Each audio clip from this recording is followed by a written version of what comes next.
And welcome everybody to another episode of the GenGaming Podcast. This is episode 160. I am your host for this week, the Jack of Hearts, and with me as always is my normal bunch of misfits and crazies, minus Jake of course. He's out and about somewhere, I'm not too sure, probably catching some Pokemon down by the mall, who knows. But what we do have on our regularly scheduled program right here, we have all the way in Iowa, the two Bash brothers themselves, Tyler and Justin. Tyler, how you doing? I'm waving. I actually have my hand in the air and waving right now. It's just so stupid. You just have to. I'm doing well, man. From Iowa. Doing all right. We have been spending the last 2 hours and 45 minutes on Skype reminiscing about the old times of early days of podcasting this show. Yeah. The previous 159 episodes. And just talking about music and stuff. It's been a fun conversation. Drinking a few beers. We're actually one of the last two beers Justin and I are. But I'm doing really well, man. A lot of fun having this conversation. Justin had a good day of Pokemon hunting, which we'll get into later. We're gonna go see Independence Day sometime this weekend. Which I don't know if that's good. I don't know if I'm excited about that or not. I guess I'm excited for, but it's probably gonna be good. Just making hand motions over here. You know we can hear you. Silence. But I'm doing all right, man. How are you doing? You know, I'm doing fine. You know, just during the week, just completing all my work, doing all this and all that. Had a family get-together. Found out that I actually had a secret aunt that I never even knew about, which is kind of really surprising in and of itself. A secret aunt? Yeah, dude. What do you mean? Like she was trapped in like a safe or something? Or no, like... she wasn't trapped in the safe. No. Basically this is how it happened. Basically was my grandfather or something like that on my mom's side, like, you know, was with a lady before he met my grandma and stuff, and the girl that was born was sent up to adoption and all this other stuff, and basically through some weird chance, weird case and scenario and stuff, she got into contact with her old brother and stuff like that, and they came all the way from like Virginia to visit us here in Washington State, and it was crazy. That is so cool, man. Yeah, and the weirdest part about it is like mysterious. Between her and my mom and my other aunt and stuff like that, they all looked similar, and it was fucking crazy as shit. Wow. That, and I got a chance to see my grandfather on my mom's side, you know, his actual pictures for the first time. I saw a couple of his pictures and stuff, and it really looked like me. It kind of freaked me out for a minute. That's the first time you've ever seen him. Yeah, that's the first time I've ever seen him. Incredible, man. That's crazy. I was only a baby or something like that when you know, my mom would tell me like stories about my grandfather and this and that and stuff like that. But he died like around 89. So I was like maybe like 10. 11 months or something like that when he did pass. I probably am wrong about the age stuff, but that sounds about right. At the same point and stuff, it's kind of crazy that I've grown up like not seeing anything. I always go on my mom and dad's, like my mom and my aunt's, like stuff about me looking so much like my grandfather and stuff like that, and then I look at a couple pictures, some of his mannerisms, some of his looks and stuff like that. It's like, oh, holy crap! Oh, wow, skip generations, man. Oh, I know. Especially the other picture that I shared like on Facebook and stuff, his receding hairline, his everything else and stuff like that, is the way he sits, like cross-legged and stuff. I looked at that side and it almost looked like exactly like me whenever I do the same thing. It's just, I love that picture where it was him sitting there and like it looked like, almost like a cabin. It might not have been. Yeah. There was like a fish catching net. Oh yeah. It was like, oh, it's so cool. Such a cool looking picture, man. It is a cool looking picture, man. Outdoors. These guys are these gentlemen. These guys are having fun. That was all the way back in like It was like all the way back in like the 1950s, 60s, or something like that. 50s or 60s for sure. Yeah, that's the thing. Yeah. My aunt and uncle, they have all those old pictures and stuff from their like the families and stuff that they had like throughout the 1800s and all that other stuff, man. It's like all these old black and white photos, man. It's like it's so crazy to see, but man, other than the family get together, I went through, and this is going to tie a little bit into like gaming stuff. My PlayStation Plus subscription, it expired on Wednesday of this past week, and the thing about it that kind of struck me the most like interesting is like when the thing expired, all the games that I was using for like my PlayStation Vita and like the PS4 and stuff, they're all like locked, they're all gone, you know, because I wasn't paying for the stuff anymore. But it also led me to a sad realization is I have hardly bought shit for like the PlayStation Vita and the PS4, you know, in terms of digital games, in terms of actual releases, and it kind of made me like sort of like realize like, man, how much am I depending upon like this service here? I'm not even owning a lot of my stuff that I'm actually having on here. I mean, sure, the digital stuff's like licensing stuff and this and that, but a better part of my week was like figuring out and really getting back into my PlayStation Vita and trying to recollect stuff. But before getting into that, I want to go back to here to Justin. Man, what have you been doing, man? I have been enjoying the weather. I was really good weather. I don't know how that happened. That was a really good intro. And thank you. Awesome, Tyler. That was awesome. That's what I do. Mine's horrible. That's what you I've do. been having a good week. It's been weird. I've been staring at my phone more than usual. Pokemon Go does that to people. Almost ran over somebody. It's not good. It's been a good week though. Besides that, I didn't almost run over anybody, but dang, it's been a good week, and this sounds horrible right now. No. Oh man, don't feel so bad, dude. I mean, I've been enjoying you guys talking over here because it's made me smile. So, yes. All right, no problem.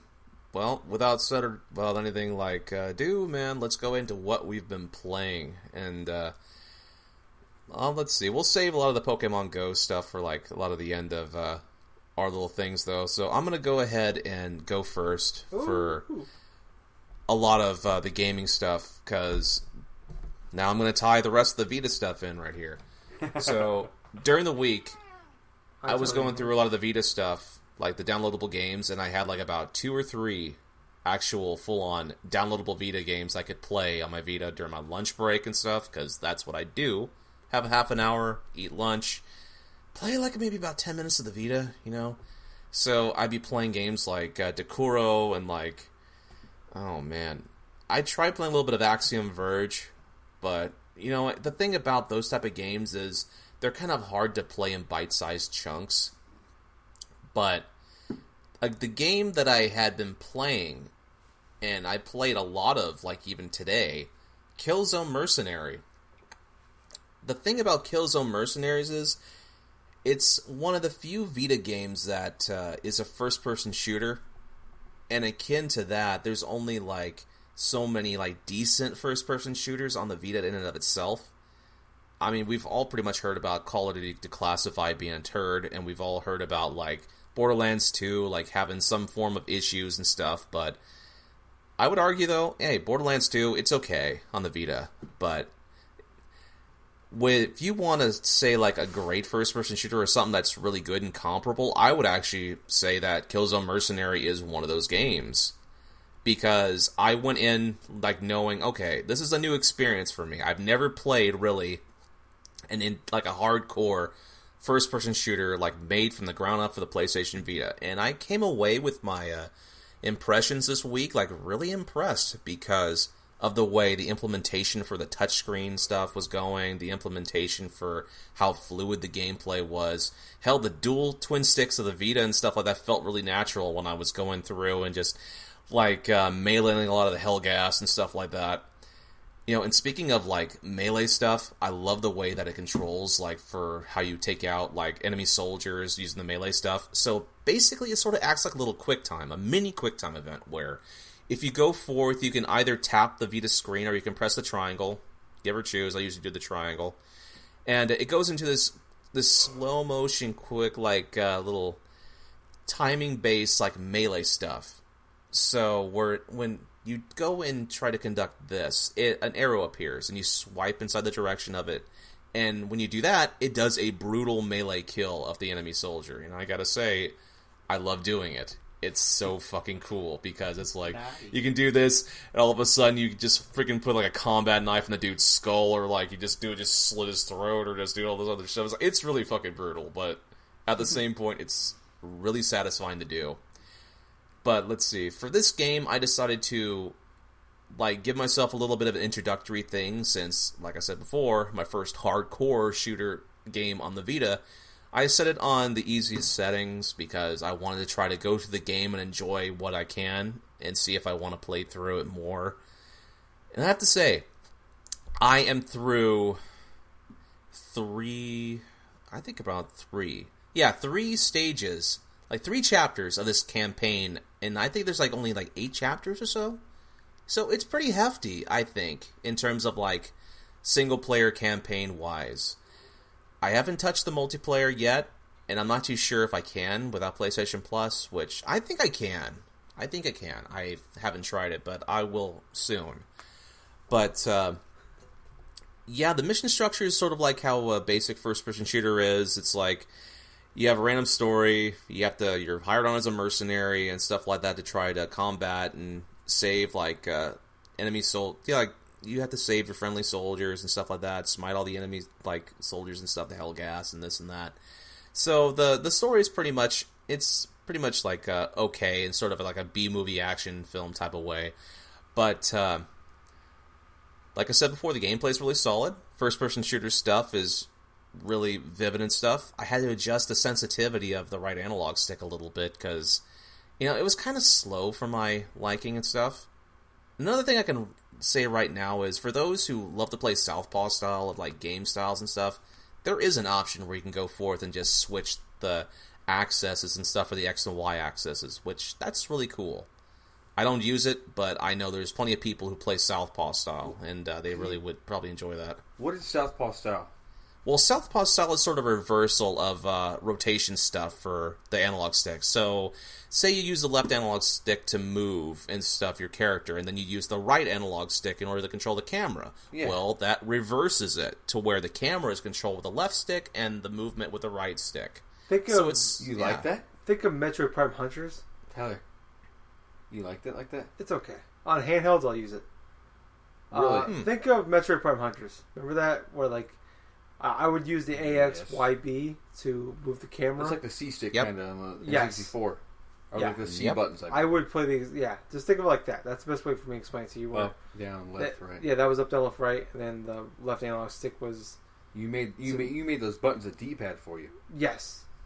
That's more like totally weird. Yeah, because you're normal. But like skateboarding switch and goofy or normal. I don't do it like I'm fine in regular handheld regular console games, but handhelds, yeah, definitely. Interesting. The only game I can really think of that does something similar in style is Kid Icarus Uprising, but then again, you're using the stylus and stuff. It's a 3DS game. It's one game from 3DS I don't have. I want just because I've heard it's so mixed of a thing. Like, it's super that's the crazy thing. Awesome. This sucks. That's the thing, though. You can use the stylus with for Kid Icarus Uprising and stuff, but the thing is, you can switch the axes and stuff for, like, Southpaw style, but also you can switch the accesses for, like, say if you want to look like particular directions, like say how inside games like the old Star Fox games and stuff, where if you press up in the D-pad, you can go down with your ship and go down. I love that. And that makes that sense. Type of stuff. Yeah, you can. I think you can do pretty much the same thing for the Killzone Mercenaries game as well. But other than control styles and stuff, the game has a little in-game like like weapon shop. So in the middle of a mission, you can actually go forth, and once you take out a swarm of enemies, you can go to this one like arms shop and stuff that's located like with a little yellow skull marker or something. It's sort of like a Joker type of dealy. And you can upgrade, you can get your weapons, you can get your armor, you can get all these little fancy gadgets and stuff to where you can use them on the enemy soldiers. The one I was using in one of the chapters required me to tap the little red like circles and stuff like that indicate the enemy soldiers, and I shoot missiles and like I take them out with like one little press of the button. It's cool like that. I love the way that some of the features are implemented. It uses the features of the touchscreen really well, the front touchscreen. But let's see. That sounds awesome. It reminds me of Killzone Shadowfall, where it used like the little touchpad. Yeah. It's the last and first game I played that used it like that. Like some use it like, you push a map. But I love the way that it used that. I love how like you swipe up like to change your grenades or throw grenades. I forgot what it was, but it felt really fucking awesome to me. Well, that's the thing. If you like Killzone Shadowfall, if you have a PlayStation Vita, I'd highly recommend giving Mercenaries a try. It's almost making me want to get a Vita somehow. Like I want to get an old OLED one though, like the older version. Yeah, I really do. I've checked the prices for like Killzone Mercenary and stuff like that. It's $20 on the PlayStation Network store, and for physical form, you can get it for about $25, possibly $30, because the physical versions of like Vita games, they're a little bit more pricier since there's less runs of them. Yep. But other than that, I went on a little bit of a shopping spree for obviously the PlayStation Vita as well. So with my last paycheck, I got a little Amazon card, and I actually ordered Tearaway, which I'm getting that in the mail come next week. And you saved it for the show. Yeah. We were talking about awesome because like you could have said like, "Oh, I'm getting it," but you didn't. That's awesome. Nice little surprise there. I am going to be getting Tearaway for the PlayStation Vita pretty soon. But tonight, I went through and I got a little $20 PSN card with my current paycheck, without it going forth and doing whatever. And the games that I wanted to play that were locked out, like from PlayStation Plus, I ended up getting them. So I ended up getting Rogue Legacy, which I paid about $8 for. I don't give a shit about the PS Plus like price cut. I mean, I want to play the fucking game now. I don't want to wait until I want to renew my subscription. I got that, Velocity 2X. I got a game called Taco Master, which I know sounds crazy and fucking stupid, but dude, I've heard good things about this game, and it was only like $3 on the Vita, like the PlayStation Plus, like the PlayStation Store. But the most interesting game I got out of that whole thing is the entirety of the Ratchet and Clank collection on the Vita. Whoa! It was only for sale. It was for sale during the Flash sale. That was PS2, like no. These were remakes of the old PS2 classic games. All three of the Ratchet and Clank games was for $5.99 for the Vita. So I got that, got Taco Master, got Velocity 2X, and got Rogue Legacy for this Flash sale in a span of like $20. I wish I wouldn't have got rid of the Vita. All those Vita games. Now I have. That's awesome. I really love the new Ratchet and Clank, and damn it. But yeah, sort of this week has been like a rediscovery of me playing the PlayStation Vita. So, without further ado, Tyler, what have you been playing? Oh wow. For me, I was trying to think. I was like almost like a mid. I was about to start taking. Oh, wait, give me a second. I was gonna take a drink of beer. Oh, that's some good stuff right there. Oh yeah, it went down. I literally had the beer up to my mouth. You're like, "Hey, Tyler, what are you playing?" Oh wow, okay. Whoa, wow. I'll drink later, I guess. Oh shit. For me, I haven't played a lot this week. Real quick, I finished Resident Evil 5 on PS4. You finished it? Yeah. Tyler. By yourself or with Jake? By myself. How did the ending make you feel? The last chapter 6, is fucking awful. Really? It does that classic... Resident Evil what? 6? 5. It turns into... It's about bad as Resident Evil 6 in the last chapter.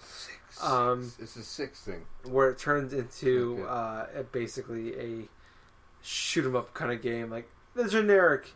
And I complain about this a lot about video games, where it's like it feels like the end is always this kind of tacked on a little bit, where it's just fighting onslaught of enemies. I even complain on Doom, where I feel like you could took a level out of there almost, where like one like the last 3 levels, one of them could be taken out, or at least cut in a shorter section. Right. You just fight waves of enemies, and especially in this game, when they try to make it a. I get that in Doom. Yeah, but this is worse though. Where it's supposed to be a survival horror game, but they want to make it like an action game at the same time. So they're like very slim on health and ammo, but they want to like have waves and waves of enemies. So the last chapter is awful. The last boss is really bad as well, Wesker. Oh God! I don't feel bad about spoiling that. It's a 7-year-old game. You kill Wesker in a volcano. It's awful. Maybe eventually. Who knows? Come back. He could come back, but with his sweet sunglasses. It's so dumb. If he knows they're so cool. Shoot, they're pretty sweet glasses though. He throws them. He throws them like 50 feet and he catches them. It's amazing. Yeah. It's probably the best part of the whole game. That cutscene where he throws a sunglass at you, see me, and you think you flinch, and he catches them and he punches you in the face. Sorry. You're fine.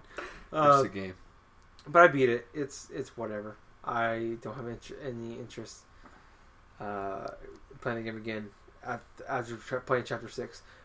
1 through 5, I'm like, this game isn't as bad as I thought it was. And I played Chapter 6, I'm like, this game is about as bad as I thought it was. Okay. It's that last taste in your mouth. Yeah. That one chapter you decided it all for you. You ate the fucking turtle shells. And yeah. It's like the blue shell for the last 30 seconds of the lap. Yeah. Kind of thing. There you go. And Mario Kart reference. I'm curious, though. Did you play that on normal mode?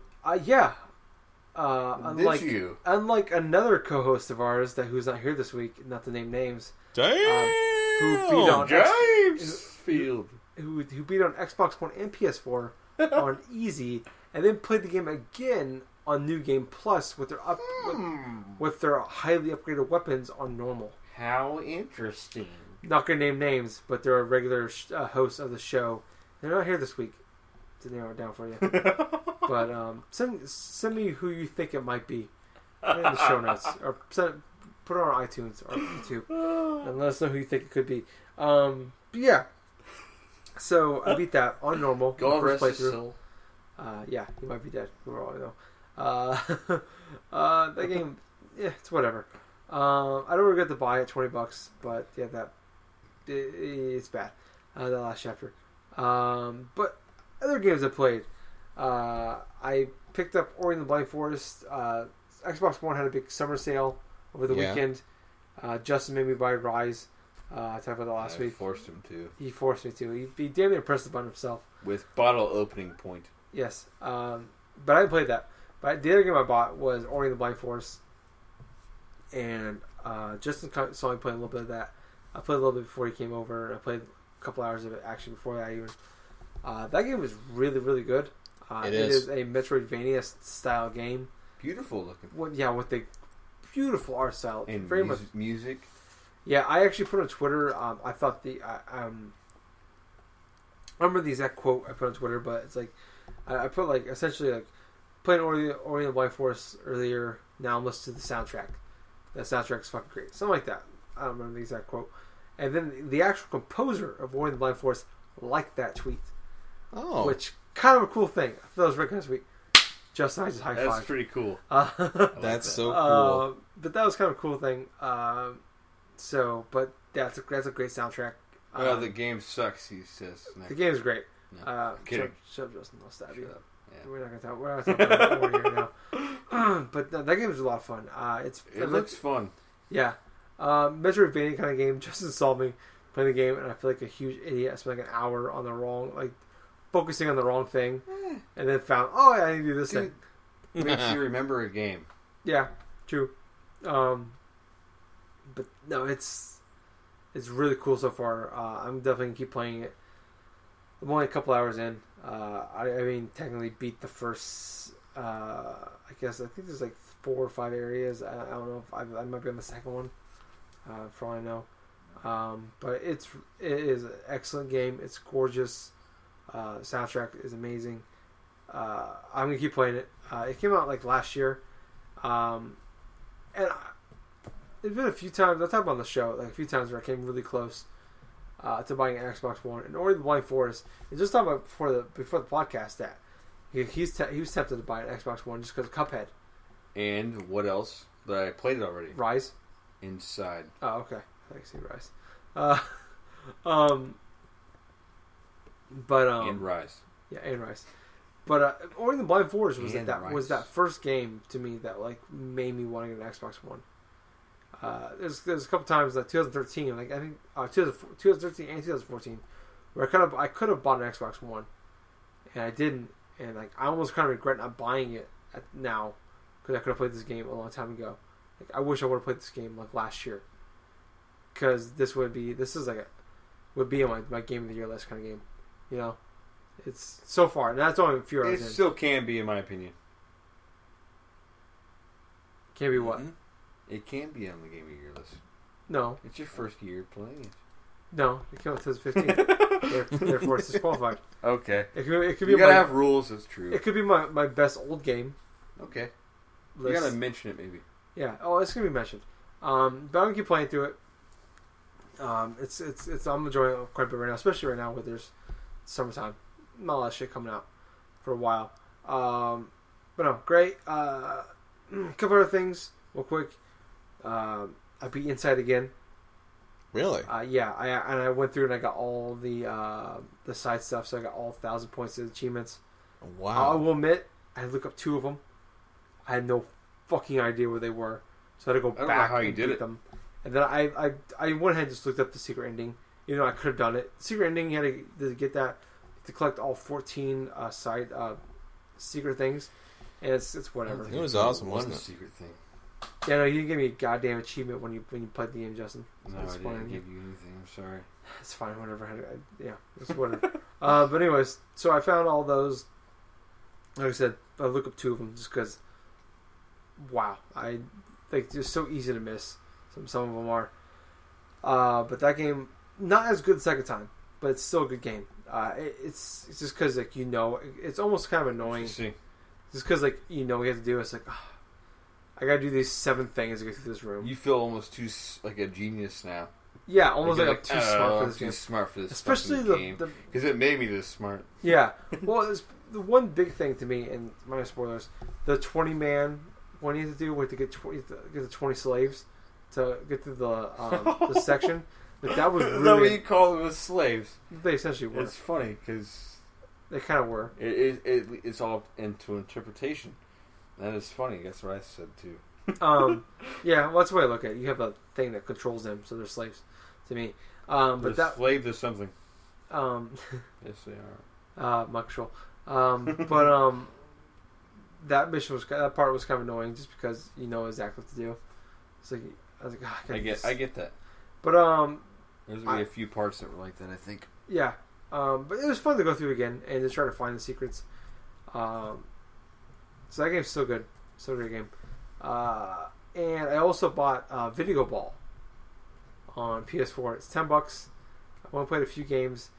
It is a almost, I guess the best way to describe it, air hockey-esque kind of game. Uh-huh. Where it's like your triangles. Air hockey. It's 2 versus 2. I think you can do 3 versus 3. I'm more doing local stuff, basically by myself playing. But you can pick how many balls you want on the screen at the same time. 3 is kind of like the normal game. It's just knocking into the other person's net, basically the other side of the screen.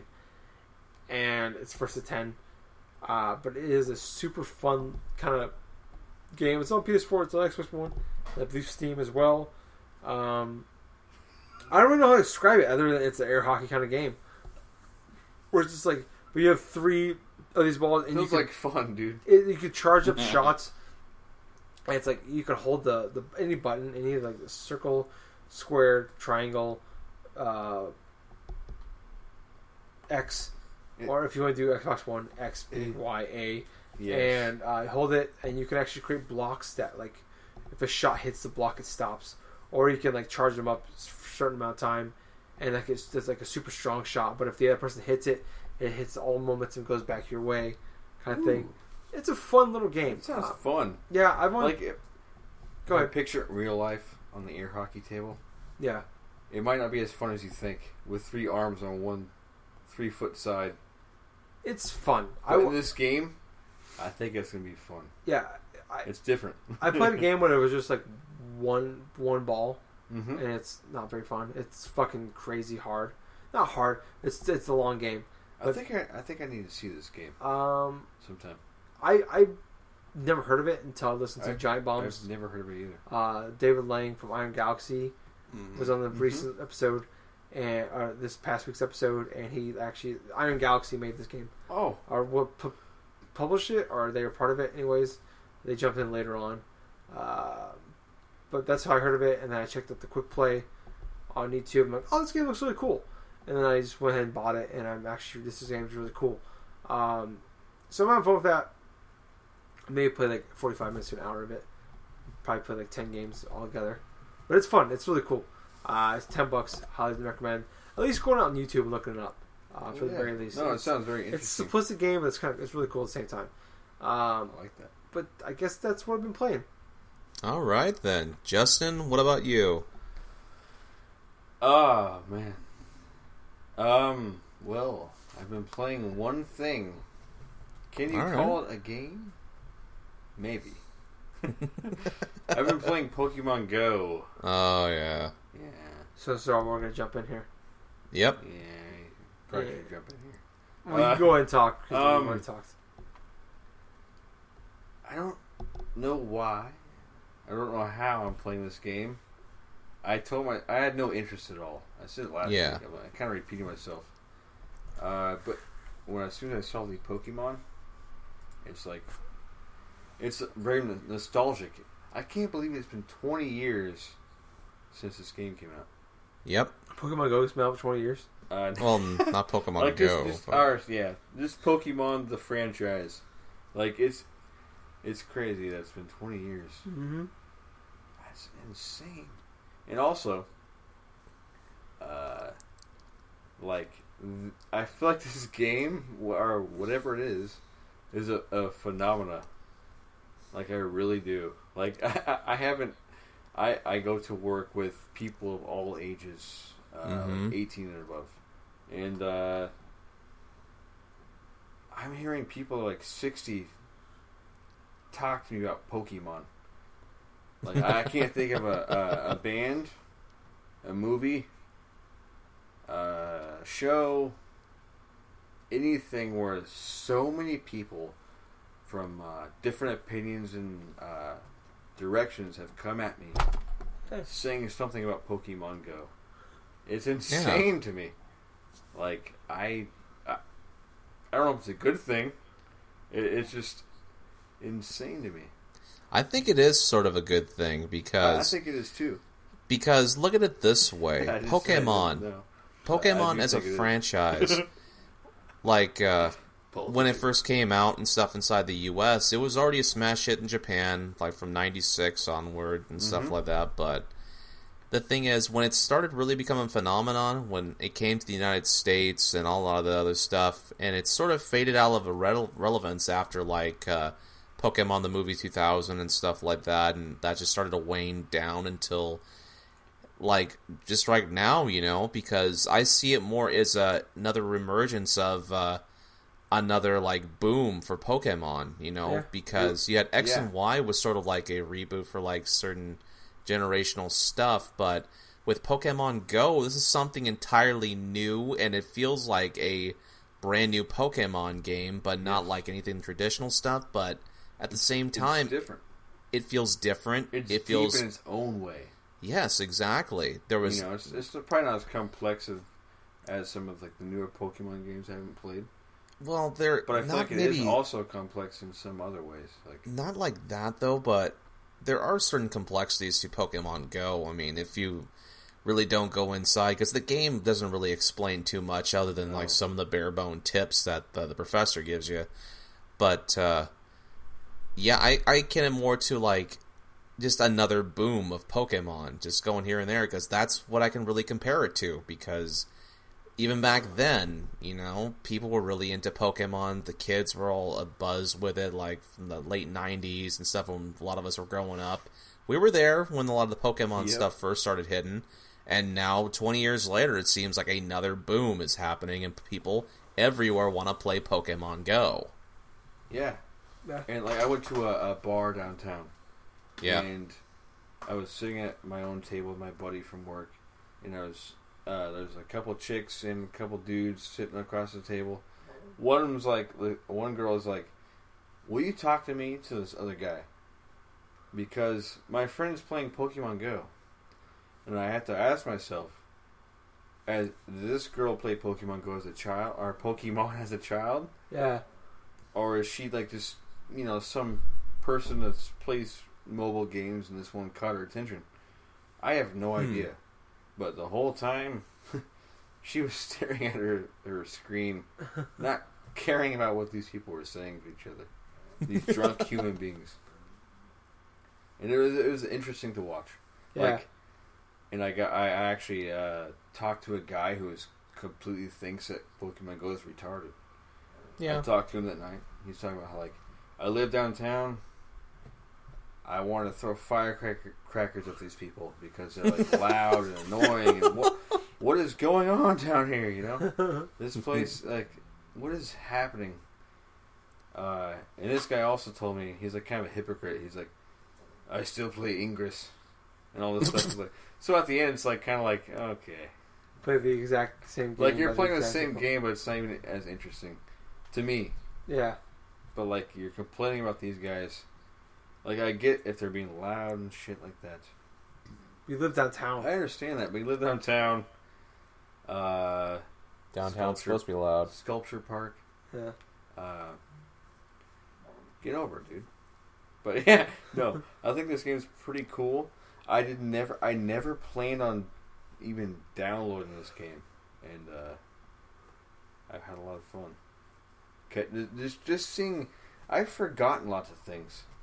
I just found out that Poliwag has 2 transformations after that.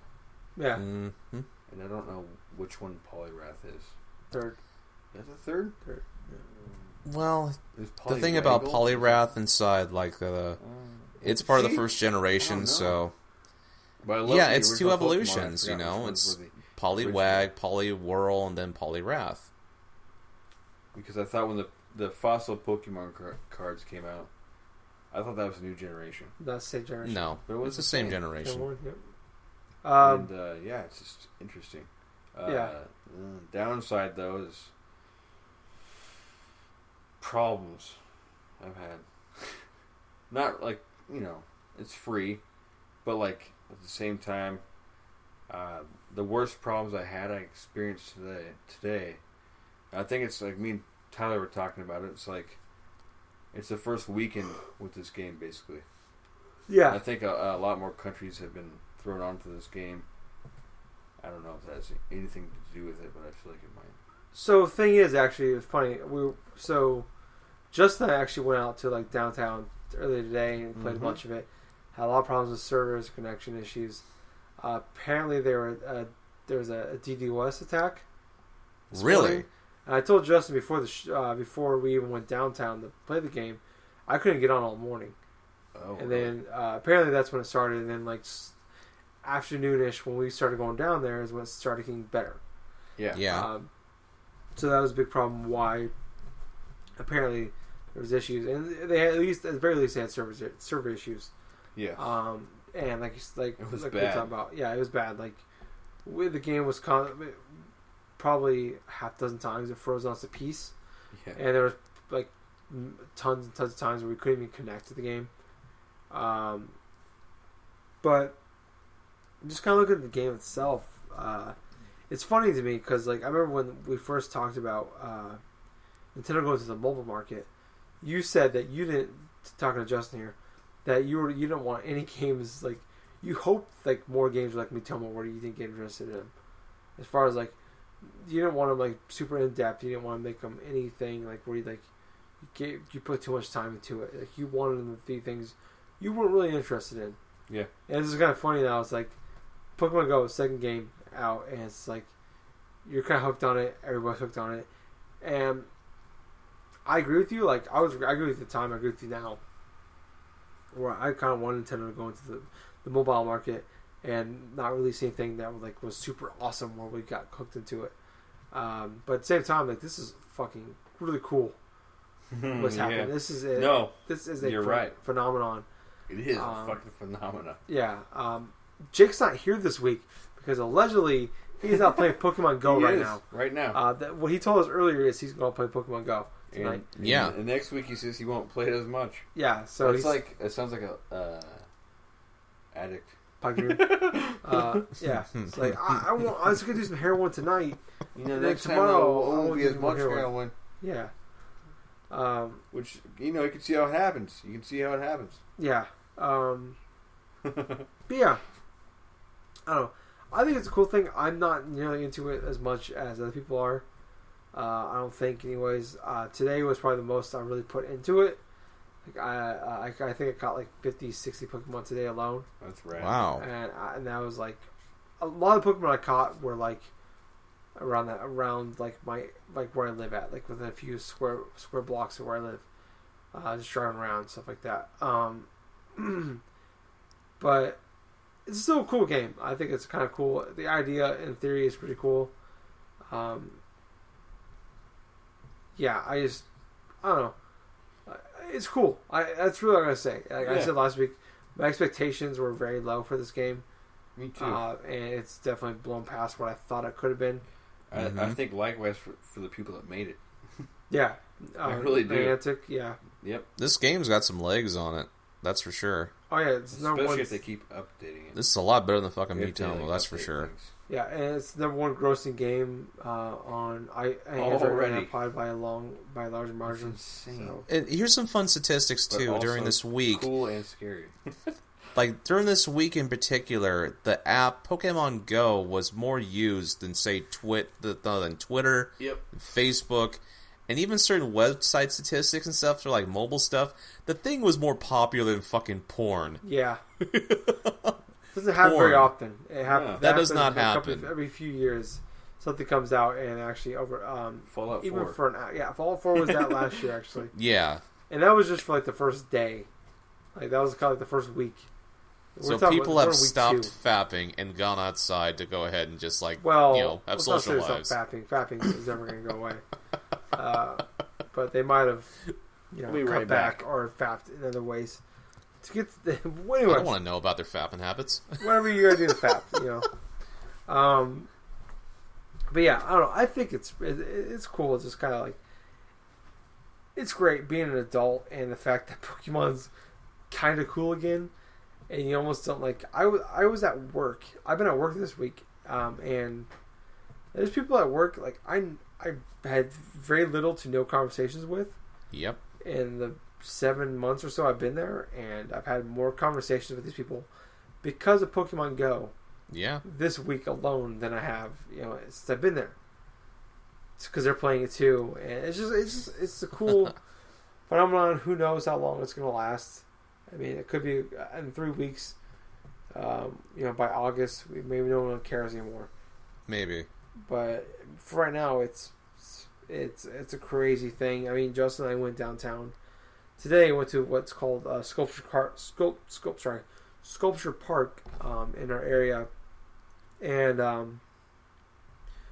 don't know. There's probably 150 people there, all of them on their phones, trying to catch Pokemon, and they weren't. It wasn't just like nerdy looking people. It was just like it wasn't like young people. It wasn't kids. It wasn't our age. It was old people, like older people, old people. People our age, kids, teenagers. It was just like everyone. Every walk of life out there was. There was at least one of each out there trying to play Pokemon Go. There was we were walking around. There was couples holding hands, and then the other hand they each had their cell phone out playing Pokemon Go, kind of stuff. Huh. It was crazy. I don't. When we got out there, I'm just like. I have never seen anything like this in my entire life. This game is literally bringing people together. Yeah. Most definitely. That's fucking crazy to me. Yeah. Oh, well. I guess with all that said and done, I think let's get into our news here. Okay. So the news thing, obviously, since it's like the middle of July, it's kind of sparse for the week. But at the same time, we do have some positive announcements and stuff right here. Like, for example, we are more active now on YouTube than we've ever been. Why? Because we have our own little YouTube site. Our own YouTube page, pardon me. Our own YouTube page and stuff. Generation Gaming, now on YouTube. We've got a whole slew of freaking videos that we've got uploaded up. Basically, Justin's been doing a lot of playthrough stuff. I thought I've seen some Resident Evil, possibly. I've seen some, like... Justin, what have you been playing here, dude? Everything. Well, for like a while now. But it's just like...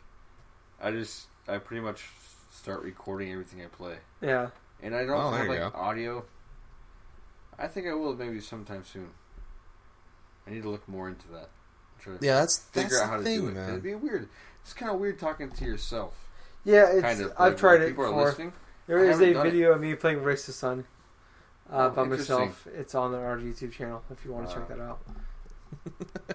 Well, the thing about that is, if you do it via like PlayStation, share feature on your PlayStation 4 and stuff, yeah, the audio from that's not going to go ahead and like translate onto the YouTube and stuff. So if you have like, say, a microphone, you have things like gone forth. I actually went through the process one time of transferring the content data from the video that was from PlayStation Share, transferring to the computer, recording a little bit of commentary over it and stuff like that, what I was playing and stuff like that. Yeah, it's kind of a little bit of a task though, but at the same point, there are other type of like software things that do it better. But yeah, we are making more of an effort to go through and presenting you guys, our faithful listeners, with some YouTube content. So if you really wanted to see how our gaming style is kind of different and stuff like that, Tyler's got some videos. Man, I almost called Justin Jake. Justin's got his videos and stuff. I'll do something of the sort. I mean, hell, I work 40 hours a week, so does Tyler, and Justin does whatever, you know. So, no offense to Justin, he works too. Real quick to butt in though, it's just this channel's been around for a while. We, for a little bit there, about a year ago, we were posting the shows on, we were posting the audio version of the podcast on YouTube, and also we're doing exclusive bonus content. And I don't know what happened to it. It just kind of stopped happening. We kept recording the bonus content, but it never got uploaded, kind of thing. It just never got uploaded, and we just it just stopped getting posted. I've never been one of a YouTube I never really understood the whole thing. And part of it is my fault because I didn't really try to learn it. Over the last few days, I've looked into it a little bit more. I found our password to our YouTube channel. Yeah, and I've looked to it. Passwords. I know, right? So hard to remember. It's difficult when only one person knows the password to it. And the login information to it. So I finally got that information. So I've been putting a lot of our old content onto the channel. From now on, the show, our iTunes podcast, the GenGaming podcast will be going on YouTube, as long as iTunes as well. So if you're on either or, if you're on iTunes, listen to us right now. Check us out on YouTube at Generation Gaming. Subscribe to us. There's a lot of videos on there. We're going to be doing a lot more videos on there as well. Now that I kind of understand it better. Things like that. So we'll be doing a better job. Make sure the stuff gets on there. And hey, same with if you're on YouTube right now listening to us, check us out on iTunes. We're also on there as well. It also makes us look better with downloads as well. So we greatly appreciate it if you just check us out on there. Let's review. Go ahead. Oh yeah, most definitely. You know, a dream of mine. Someday we'll be like a video podcast too. Yeah, that'd be cool. That'd be really interesting. Yeah, not right now, but sometime. Sometime in the future, it'd be pretty cool. Yeah, if we can all if we get together and just do a video podcast, or have split screen. I just want to I want to get all together and do. I would love that even more, Tyler. Yeah, you're right. Life goal is to do a live podcast in the flesh. In the flesh. Oh yeah, naked. That'd be really cool. That's also the dream, obviously. Obviously, I mean, come on, seriously. Yes.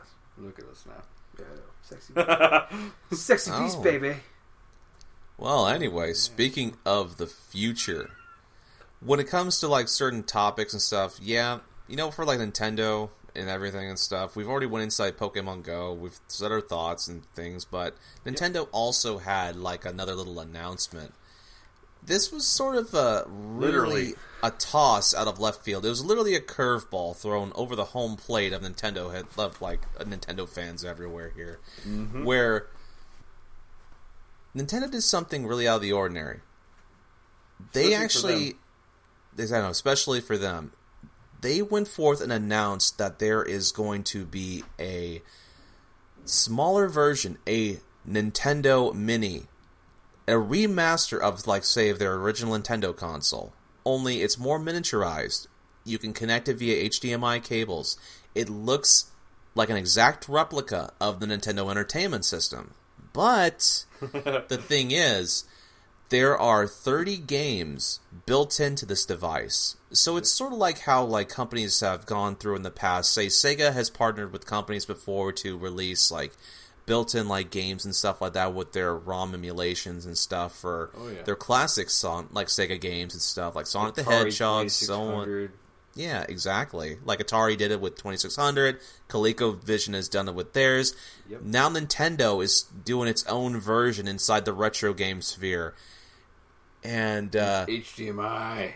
Let me tell you something. This is a really exciting news announcement too, because the games that are going to be packaged with this device, with this remastered NES, it's going to be crazy because not only do you have all 3 of the Super Mario Brothers games, you got games like Castlevania, you got both Zeldas, you got Metroid, you got Final Fantasy, Dr. Mario, Excite Bike, man, even things like Balloon Fight, you know, which is awesome in and of itself. Oh, but I love that game, dude. Oh man, I mean, yeah, there's some stinkers in there too, but maybe like 1 or 2, you know, like there's Ice Climbers, there's something like that, but there's not many. A lot of the games you would have ended up paying $5 a piece on their eShop service. On the Wii, on the Wii U, on the 3DS eShop. Just the games alone, I believe, I had it written down, but I don't have the notepad here. The thing is, $150 yes, you would have to have paid like over $150 for the digital versions of these games. Just for the digital versions. But if you were going to be like, say, old school and probably like get it for the NES and all these other carts and the same things, it would have cost you a hell of a lot more because the NES is harder to come by, especially if the 72-pin connector of the device works correctly, which, you know what, for those oven models of the NES, like the toaster oven models of the NES, it's not as easy. But for this thing, they are going to sell it for $60. That is crazy. For the price of a full-on game, you get 30 of the best of some of the best NES games. I agree. Of the entire system. On November 11th of this year. Dude. Justin, take it away. Okay. To be honest with you, I honestly thought in some crazy weird way that the NX was going to be like the NES again. Like, it's going to be the NES. Yeah. Somehow brought back and like, let's bring the shit back. Nostalgia.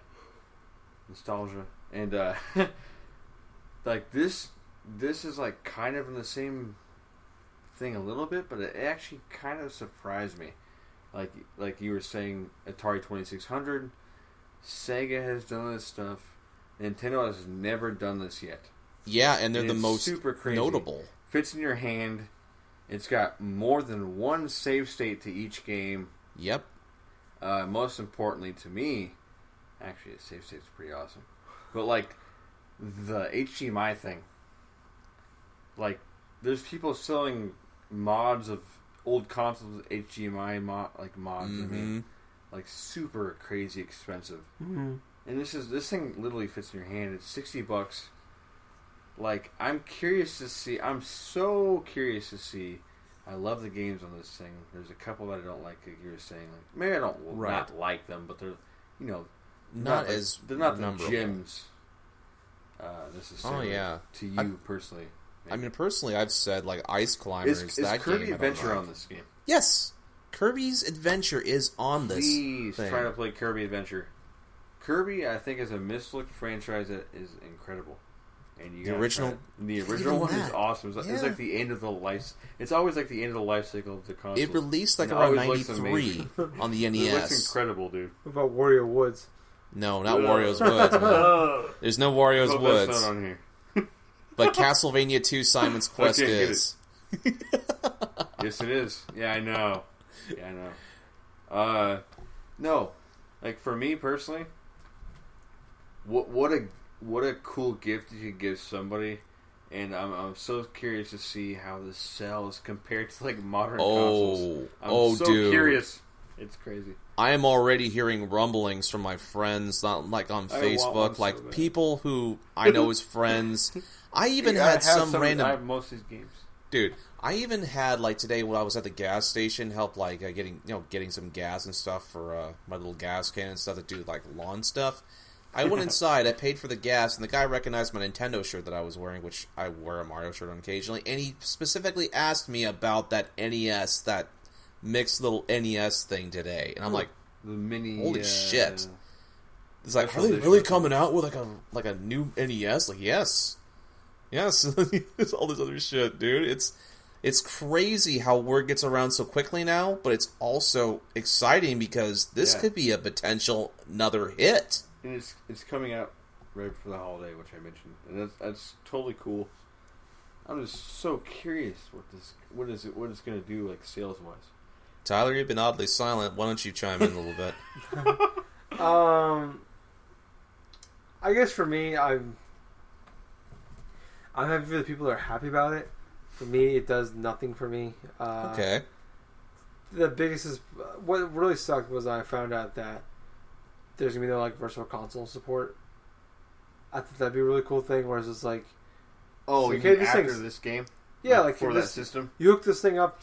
You hook this thing up with your TV, and also has like built-in Wi-Fi. Mm-hmm. You can go and you can buy other NES games for $3, $5, whatever. Yeah, I think it's a big missed opportunity there. Yeah, no. It's a great. Don't get me wrong. It's a great deal. $60, 30 of the biggest games on the console. That's awesome. For those people that want that, that's not my cup of tea.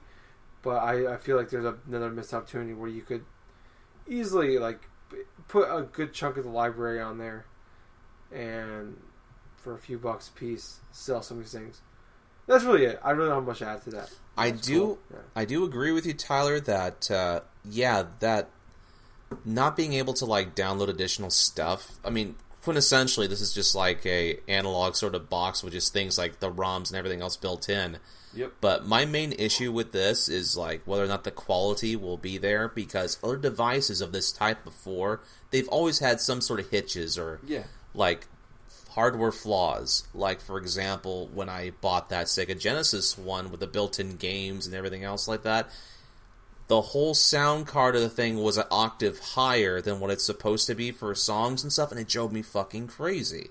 That'd be weird. Not only that, though, but it also leads me to think that with the NX, when that eventually comes out, there's a possibility that backwards compatibility may not be a thing. Think about it.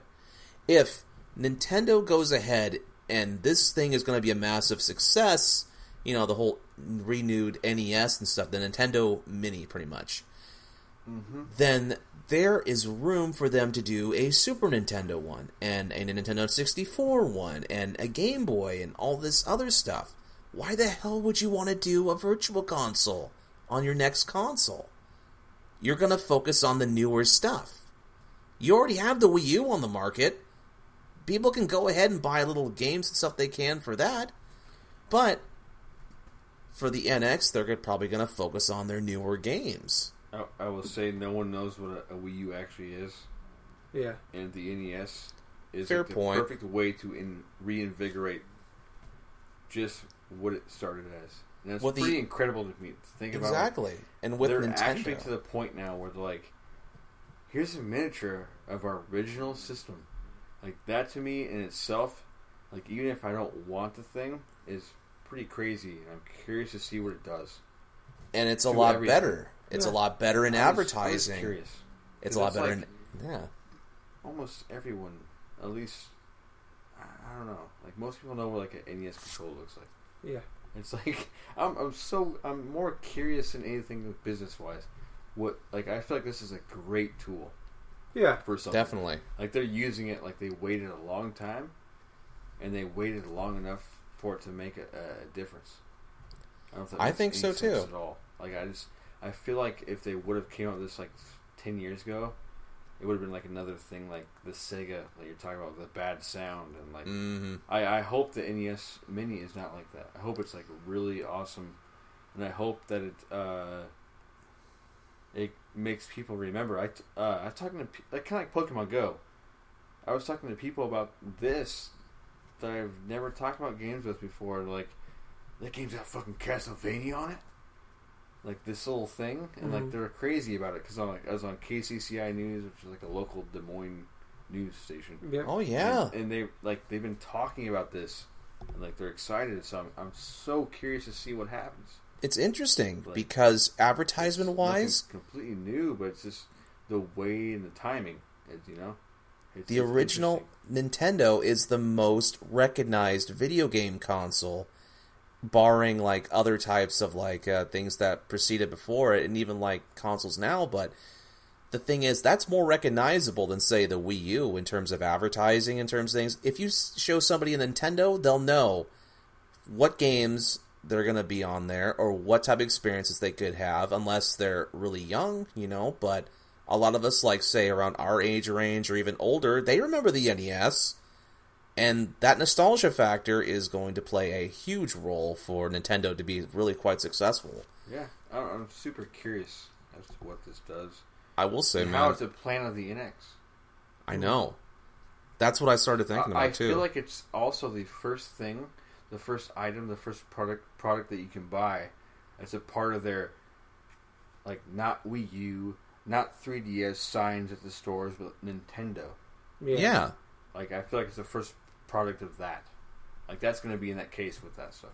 Nintendo of 10 years ago would have never done this. No. Because they're so conservative with their titles. They're so conservative how they want to do things. And this is just really radical type of thinking by them.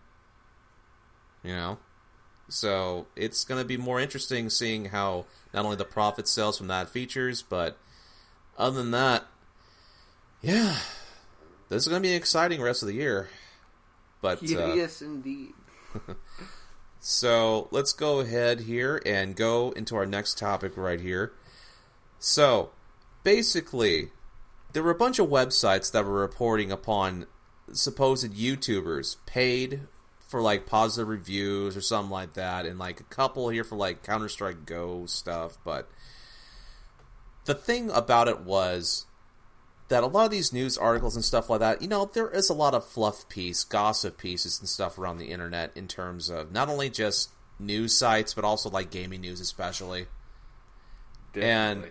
And one of the major clickbait type of things is they go ahead and they say that so-and-so does this, so-and-so does that, but one of the major players that was really accused of like being bought out for reviews was YouTube personality PewDiePie. Mm-hmm. And he's later went on to like post his own little YouTube video in response and stuff, and actually quite put it inside of a really professional and delicate way in terms of how he handled this whole situational stuff. I mean, you can go ahead if you're a fan of PewDiePie, see his little reply video, which like I said, it's quite well done. Mm-hmm. But it reminds me of like a good South Park episode. Kind of does in a way. It kind of shows you like he followed the right shit the whole time, and like everything else, like it's just they're even wrong on the timing of everything, and like you guys can believe what you want to though. I love that. Like that was like a really good video. I'm glad you shared that, Tyler. That was good to watch. Oh yeah. Let's see. So Tyler, what do you think about this whole thing? For me, like my big problem is definitely like they put PewDiePie. A lot of big gaming websites put PewDiePie in the headlines because he's the biggest YouTuber out there. Of course. And I get why they did it. Doesn't mean it's right. But I get why the YouTubers did the videos with Shadow of Mordor doesn't mean it's right. I think both cases, everybody was wrong. I think this is a case where, like, I thought PewDiePie made a really good video where he defended himself and made some good arguments where, like, hey, I put it in the show notes. This was sponsored by, but at the same time, he did not put out there like, hey, I was paid to say nice things about this. These videos are not posted without the approval of Warner Brothers. Like, Warner Brothers watches these videos and makes sure I said the right thing. My problem is when you look at what Warner Brothers contract said, and this isn't new news, like, this stuff leaked out almost immediately after Shadow of Mordor came out. Yes, it did. These contracts. But it just kind of came on the... Even Boogie. Yeah. 2988. These... Jim Sterling was talking about these 2 years ago. Yep. Or about a year and a half ago when this game first came out. The contracts out there for YouTubers about, like, we want you to focus on these things. You can't talk about Hobbit or Lord of the Rings. We don't want you to talk about that. We want you to focus on the big system. I can't remember what it's called. Nemesis system of the game. We want you to focus on these things. And, like, it was very much like, not so much, it wasn't a review. It was more of a, just kind of like, it's a Let's Play kind of thing, but you gotta focus on the positives. Can't say anything negative about these things. And PewDiePie was given 5-figure sums for this kind of thing. So, and I thought, like I said, I sent a message to you guys with a video earlier, and I thought he made a good point defending himself. But at the same time, I feel like people bitch constantly about, oh, I don't trust GameSpot, I don't trust IGN, I don't trust these guys because they get paid off, or they didn't get enough money, so they give them a better review. But then, like, this came out, and we have actual proof that YouTubers are using this, and PewDiePie, I mean, I'll give him props because he came out right away, even at the time, and he put in there Warner Brothers sponsored this video, and there are people who didn't even put in their videos anywhere at all. Yeah, exactly. That these were sponsored, and so they completely. It's a really well made video. Yeah, and he still did. I still think he did a good job. He was probably the best of the evils in this case. Where, like, hey, this is sponsored by them, but he didn't tell the whole truth. He told I was sponsored by these guys, but he knew the whole truth. He didn't tell the whole truth about it. Like, you know, like I had to contractually tell you these things in this video, and I think this is worse than a GameSpot, like, possibly, maybe giving the positive review because these guys paid you off. Like, we have proof that this company, we have the contracts out there. The government has fined these guys, Warner Brothers Studios, for this, and they are, by law, broke the law for this. Which is a shame. Yeah. Most people working there probably aren't like that, you know? Yeah, I mean, it takes more to hassle kind of thing. Yeah. But, I mean, in this case, it sounds like there's a lot of assholes in the YouTube community. And then, to me, the reason I think it's worse than a website doing it is because these are actual people we're listening to, we're watching, things like that. People like us, like when we watch a reviewer or a Let's Play, whatever, we are more guided towards them. We are more attracted to those people because it's a personality, it's a person. It's not a nameless review that we read on, like, the Metal Gear Solid 5 review. I read that. I read every single one I could find in all the big websites. I couldn't tell you who reviewed them, kind of thing. But, like, I could tell you more about, like, maybe a video review I saw on YouTube or things like that about it. Or I'm more, like, I like the Game Grumps guys. But I like them more because of the personality. If they were a website that just talked about these kind of things, I wouldn't care. But I know these guys because of their personalities. Right. I'm more attracted to these guys because of their personality. Yep. And to me, that's why it's worse. Is because these are people now that we are engaged with. Yeah. And we are more attracted to those guys because it's a personality. It's no longer a website we are attracted to. It's individual people. And I feel like they affect more people individually than a website does. PewDiePie has like 10 million subscribers. His videos do 3-4 million views, and he's by far the biggest. Yep. Probably more than 3-4 million views. Markiplier does 2-3 million views. I was looking at some of his videos earlier this week and today. On average, he does 2-3 million views per show he puts up. You know, kind of. I don't want to offend him, but like Game Grumps, like they did Dark Souls 3. They started doing Dark Souls 3 Let's Play videos before Dark Souls 3 came out in the U.S. Yep. But they came out right away and said in the first episode that, hey, Namco Bandai sent us. They loved our Bloodborne Let's Play we did. So they sent us a copy of this game early, and I've been playing this game. The main guy, Ego Raptor, he came out and said, Aaron also, he came out and said, I've been playing this game, and now I'm playing this game on our show, and they gave us early review copies because they liked our Blood Rain coverage, you know. They came out right away and said that, hey, they gave us early copies. They came out right away in the first episode and said, because of this, maybe is there more behind that? I don't know. But it's better than, you know, nothing. But I'm with people where I think PewDiePie was just, he was clickbait. Yep. He was attacked and he was probably the best of the evils as far as letting his fans know what's up with this as far as legally as he can go with it. Yeah. Do I think he did the right thing in the end? Maybe not really. But he did the best what he could in the contract he signed. That's hey, handshake to that. That was fucking good. Yeah. I agree. Well, you know what, guys? I guess with that and stuff, this is pretty much going to wrap up our podcast for this week and stuff. Instead of going for a retro game of the week, I'm going to go ahead and skip it for this week. Okay. We're kind of running a little bit long, but what I would like to get into right here is our little bit of our accounts and stuff like that. We have on Twitter, Facebook, and Twitch, we are known as GenGaming Podcast. You know, with the exception of Twitter, obviously being GenGaming Pod. But let's not forget about our, like I said before, our new YouTube refurbishment. GenGaming Net, I believe it's called, right? Generation Gaming on YouTube. Generation Gaming what now? Generation Gaming on YouTube. Generation Gaming on YouTube. Okay, I can't change the name. It's stuck like that. Okay. So, yeah, Generation Gaming on YouTube right there. So, I guess with that in mind, I have been your host, the Jack of Hearts. I was Tyler. I was Justin. So there's nobody else here, Justin. I know. Oh, yeah. Sorry. I know it's so weird without Jake with that. Where's GG? Well, I guess until that, sorry. I guess until that, man, it's like GG, everyone. Alan. Man, I still never come up with something. It's too good as it is. You're in. You just sit off in the distance right there, just staring off like a dog, like just waiting for that piece of meat to drop on the ground, good. and it never does.